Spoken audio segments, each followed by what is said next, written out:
Time بہت کم ہے اور سوال یہ کل والا آخری پھر رہ گیا ہے کہ کیا نبی صلی اللہ علیہ وسلم نور تھے اور آپ کا سایہ نہیں تھا؟ میرے بھائی آپ نور نہیں بلکہ خاکی تھے. آپ مٹی سے پیدا ہوئے. آپ عبداللہ کے بیٹے تھے, آمنہ کے لال تھے, عبد المطلب کے پوتے تھے. ٹھیک ہے میرے بھائی. اور جناب عباس رضی اللہ عنہ کے آپ بھتیجے تھے. آپ کا شجرہ نسب ہے, آپ کے دادا اور پردادا ہیں, آپ نطفے سے پیدا ہوئے ہیں, آپ کی ولادت ہوئی ہے, آپ کا تاریخ پیدائش بھی وجود ہے. اور میرے بھائی اگر آپ نور ہوتے تو مکہ والے یہ اعتراض نہ کرتے کہ آپ تو بشر ہیں, ہم آپ کو رسول کیسے مان لیں. مکہ والے یہی تو اعتراض کرتے رہے کہ آپ ہماری طرح بشر ہیں, آپ کو رسول کیسے مان لیں. اور آپ آگے سے کبھی نہیں کہا کہ میں بشر نہیں ہوں, بلکہ یہی کہا انما انا بشر مثلکم یوحا الی انما الہکم الہ واحد. میں تمہاری طرح کا بشر ہوں, لیکن میری طرف وہی نازل ہوتی ہے کہ اللہ ایک ہے, معبود ایک ہے.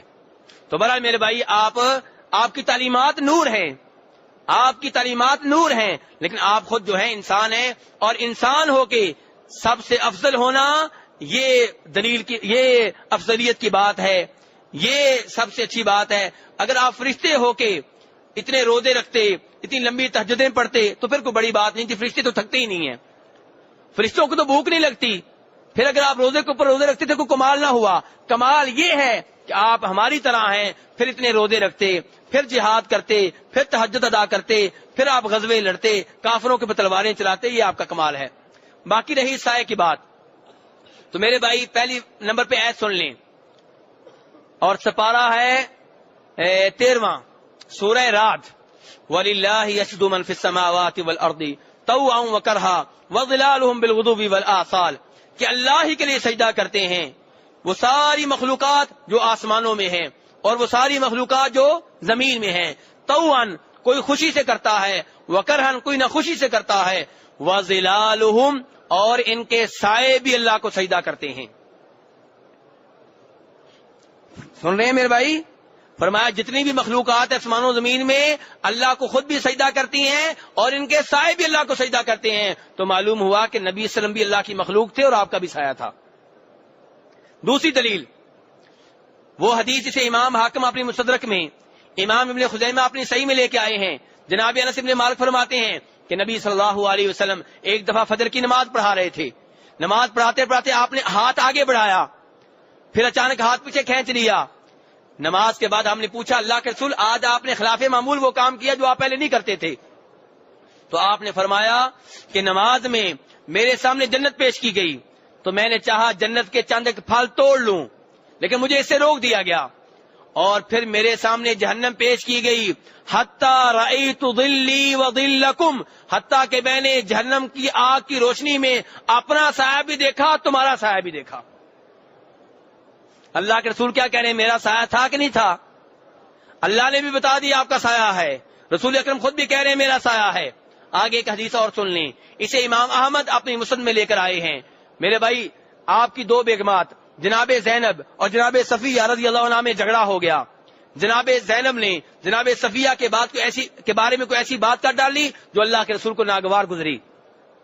آپ جناب زینب سے ناراض ہو گئے, اتنے ناراض ہوئے کہ 3 مہینے تک ان کے گھر میں داخل نہیں ہوئے. جب 3 مہینے گزر گئے جناب زینب مایوس ہو گئیں اور سمجھ گئیں کہ اب اللہ کے رسول مجھ سے تعلقات قائم نہیں کریں گے, لگتا ہے کہ میں فارغ ہو چکی ہوں. انہوں نے اپنا بستر باندھا, گھر سے نکلنے لگیں, دن کا وقت تھا. فرماتی ہیں اذا انا بذل رسول اللہ صلی اللہ علیہ وسلم مقبل, اچانک کیا دیکھتی ہوں کہ اللہ کے رسول کا سایہ میری طرف آ رہا ہے. قرآن نے بتایا اللہ کے رسول کا سایہ ہے, نبی صلی اللہ علیہ وسلم خود بھی بتایا میرا سایہ ہے. یہاں پہ آپ کی بیگم زینب بھی کہہ رہی ہے اللہ کے رسول کا سایہ تھا. میرے بھائی ناراض نہ ہو, بیٹھ جائیں, آپ کے پیچھے والے بھائی تنگ ہو رہے ہوں گے. ناراض نہیں ہونا میرے بھائی, آپ ناراض نہیں ہونا. کتنی دلیلیں ہو گئی میرے بھائی؟ 3. چوتھی بات یہ ہے کہ آپ مجھے بتائیں کہ آپ اللہ کے رسول کے سائے سے بھاگتے کیوں ہیں؟ نبی صلی اللہ علیہ وسلم پیشاب کرتے تھے کہ نہیں کرتے تھے؟ کرتے تھے کہ نہیں کرتے تھے؟ پخانہ کرتے تھے کہ نہیں کرتے تھے؟ بیگمات سے جماع مصری کرتے تھے کہ نہیں کرتے تھے؟ تو جب یہ چیزیں آپ مانتے ہیں میرے بھائی, تو آپ کے سایہ ماننے میں کون سی رکاوٹ ہے؟ آپ کہتے ہیں جی سایہ مان لیا تو گستاخی ہو جائے گی. کیسے گستاخی ہوگی؟ کہتے ہیں کہ اگر آپ کا سایہ ہوتا تو سائے کے اوپر لوگوں کے پاؤں آ جاتے, آپ کی توہین ہو جاتی. میرے بھائی کبھی کسی سائے کے اوپر پاؤں دے کر دکھائیں مجھے. جب بھی آپ سائے کے اوپر پاؤں رکھیں گے سایہ پاؤں کے اوپر آ جائے گا, پاؤں کے نیچے سایہ نہیں رہے گا. آپ کی یہ پریشانی ہم ختم کر دیتے ہیں. اب تو عقیدہ صحیح مان لیں, اب تو عقیدے کو نہ بگاڑیں. اگر مسئلہ اتنا ہی تھا کہ جناب والا سائے کی گستاخی ہوگی تو گستاخی کبھی نہیں ہوگی, کیونکہ سایہ ہمیشہ پاؤں کے اوپر آئے گا, پاؤں کے نیچے نہیں رہے گا. کہتے ہیں جی ایک اور مسئلہ بھی ہے. وہ کیا مسئلہ ہے؟ کہتے ہیں جی ہم کہتے ہیں اللہ کے رسول نور تھے اور نور کا سایہ نہیں ہوتا. میں کہتا ہوں پہلی بات تو یہ ہے قرآن پاک بھرا پڑا ہے یہ بتاتے ہوئے کہ تمام انبیاء کرام اور نبی صلی اللہ علیہ وسلم بھی بشر تھے. اور اگر 2 منٹ کے لیے میں مان لوں, 2 منٹ کے لیے میں فرض کر لوں کہ آپ بشر نہیں تھے, نور تھے, تو آئیے میں آپ کو بتاتا ہوں کہ نور کا بھی سایہ ہوتا ہے. اب کیا کریں گے آپ؟ بخاری شریف کی حدیث ہے. کس کتاب کی ہے؟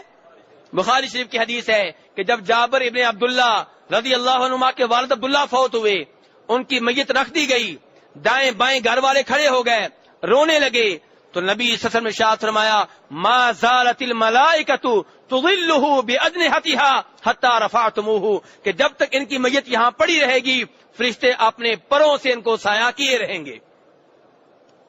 فرشتے تو نوری ہیں نا, سایہ ثابت ہوا ان کا کہ نہیں ہوا؟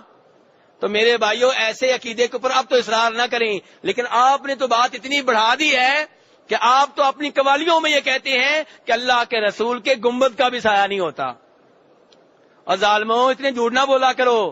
2:30 بجے یہاں دیکھو آ کے اس سائڈ پہ آ کے سایہ آپ کو نظر آئے گا, اندھے کو بھی نظر آئے گا.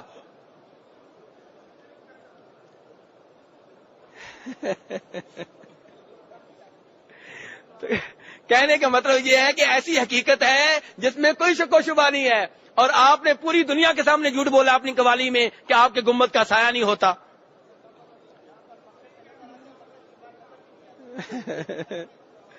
تو اللہ تعالیٰ جو ہے ہمیں اپنے عقائد ٹھیک کرنے کی توفیق عنایت فرمائیں. ہمارے سارے عقائد میرے بھائی قرآن و حدیث کے خلاف ہیں. اگر قرآن پڑھنا ہم شروع کر دیں تو ہمارے عقیدے ٹھیک ہو سکتے ہیں.